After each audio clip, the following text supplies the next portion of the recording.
Hey guys, welcome to the Bourboneering podcast. I'm Austin, and today we're talking about barrel strength whiskey, or cask strength whiskey, or barrel proof, full proof. Alright, let's talk about it.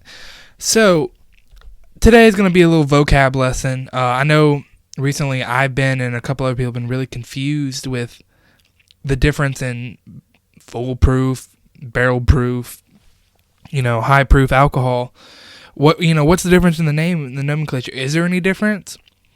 So to give a little bit of background on this, I'm going to talk about the laws. I'm going to stick specifically with bourbon because the laws are very, clear on this. A lot of this can apply to all whiskey, but you'll see in a second. So the laws for bourbon in the U.S., obviously we've talked about before, it has to be aged in new charred oak barrels. It has to be, made in America of at least 51% corn, all that. But some of the smaller rules that you don't really think about, when it's distilled, it cannot come off the still at higher than 160 proof. It can be anywhere below that, but it can't be higher than that. So that's one thing. 160 proof, that's a barrel strength whiskey. If you drink it out of the still, that's pretty strong. It's not the highest, but it's definitely close. But that's how high it can be off the still. Now, to be put in the barrels legally, it has to be proofed down to 125 proof or lower. Now, from what I understand, you can put it as low as you want. Granted, okay, it has to be at least 40% alcohol when it's bottled, so you probably don't want to put it in a barrel lower than that. I don't know why you want to put it in a barrel at that proof anyway, but it has to be at least 100. It has to be at maximum 125 proof to go into the barrel. That is foolproof. So foolproof is 125 proof.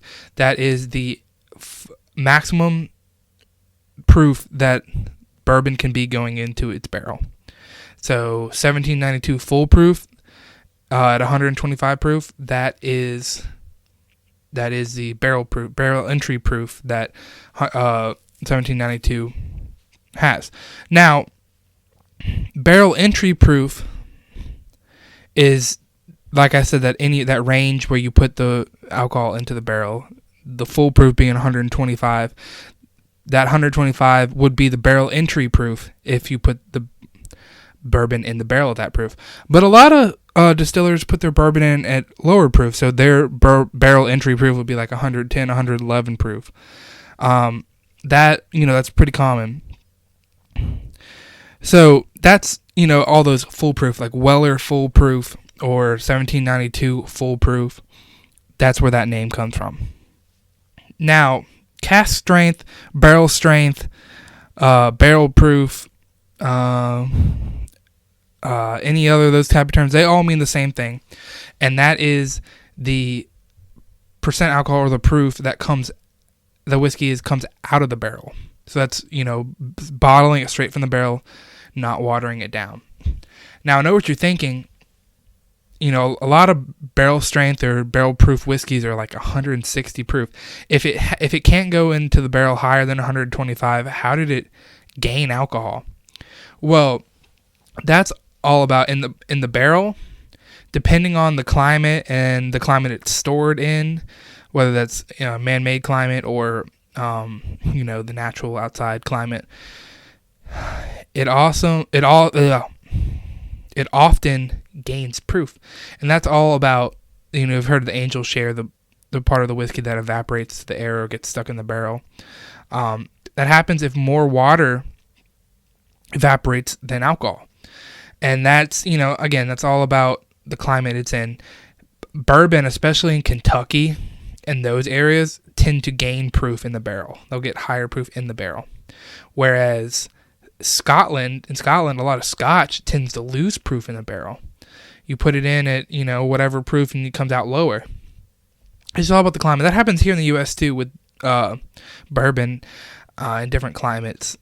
I know I have talked about Cadiz Distillery, and I believe they're on the coast, very similar to a Scotch. And I want to say they said their proof actually goes down, but I'm not sure. But that's your definition of barrel proof whiskey, of cask strength whiskey. Full proof, we talked about full proof. Barrel entry proof is the proof that goes into the barrel. And then you have your 100 proofs, which are your, not always, but usually bottle and bond. The Bottle and Bond Act is that stricter law that if you want to be considered a bottle and bond bourbon, you have to be, among other things, at 100 proof. So that's the kind of common higher strength whiskeys you see, or at least bourbons. I know Scotland has a lot of cask strength whiskeys that are higher proof, but their definition of cask strength and different things could be different. Now, I'm pretty sure it's just what they get it out the barrel, but it's not governed by the same laws as bourbon is. The laws for bourbon are actually some of the strictest in the world. Scotland has pretty strict laws for Scotch. Don't get me wrong, you're getting a quality product if it's labeled Scotch, but bourbon's actually a little bit stricter in that. All right, enough boring vocab talk. Let's get to reviewing the Larceny Barrel Proof. But before that, let me take a little break. Hey guys, Austin here with Bourboneering to talk about Prestige decanters. Prestige is where I get my whiskey tasting glasses for all my podcasts. I do all my reviews with these glasses. They're a beautiful tulip shape. They also have a lot of fun rocks glasses and things like that, as well as beautiful decanters like their name suggests. Use the link in the description below and use promo code Bourboneer, and you can get 8% off your order at Prestige. It helps the show out, it helps you out, and helps them out. So check them out when you get a chance, and thanks for listening. Alright guys, let's get to this bourbon. So last week I drank the standard 92 proof Larceny. I gave you the whole story behind the bottle. This time I'm drinking the barrel proof version. Same story, Johnny Fitzgerald Larceny stole some barrels because he was a tax man and had access to all the good barrels. Made by Heaven Hill. This one is batch number A120. It is 123.2 proof, so 61.6% alcohol. It is dark, because, it's literally the same juice as Larceny, just not watered down. So let's get to it. Just like its little brother, makes a great pop.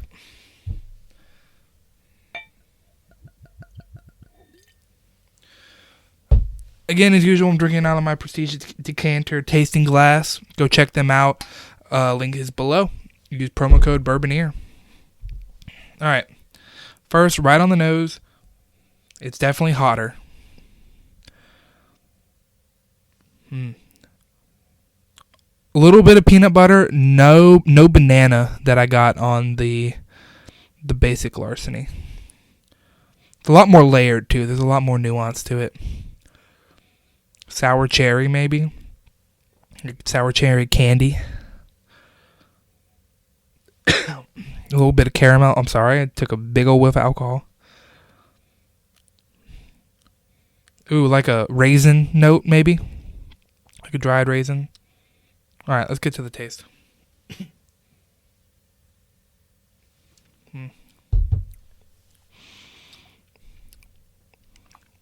Delicious. The peanut butter really kicks in there like in other Larceny, but a lot deeper. The sweetness is more of a maple or a brown sugar rather than that just light white sugar sweetness, table sugar sweetness of the regular Larceny. A little bit of that raisin kind of sticks in the back there. It's definitely a higher proof, that's for sure. Man. Whew. It's high proof. This is the first thing I'm drinking today, so that's also kind of kicking me in the butt.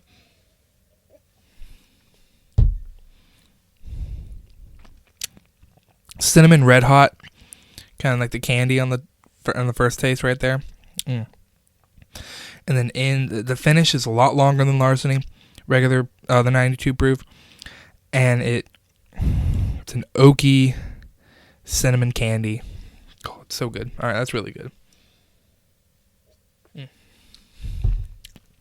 is only my second time actually having this pour ever, and I'm liking it a little bit better than I did the first time I tried it. First time I tried it, it was really good, and comparing it blind with Larceny, I would probably like it a lot better. But taking into account the price, Larceny is just a great value. Looking at the barrel proof price, however, it takes away from it a little bit because I paid like $56 or $59 for it. I'm having trouble finding a national average. I'm gonna give it one more search here before I give up.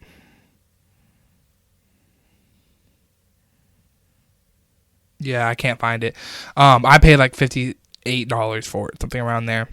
So it's a lot more expensive. It's over double the standard Larceny. Granted, it's not double the proof, but almost double the taste. My final rating on this, with the price taken into consideration, I'm going to have to give it a 3.7. Still really good, but because of that price hike, I can't put it above the basic Larceny. Just can't. But it's really good. I'm going to enjoy it. I suggest you try it for sure. That's all I got. Well, thanks for listening, everybody, and cheers. Thanks for watching, guys. If you want a glass like I use on the show or a beautiful decanter, go to the link below for Prestige Decanters. Use promo code Bourboneer, and you'll get 8% off your order. Follow me on Instagram at Bourboneering or on Twitter at InBourbon. Cheers, y'all.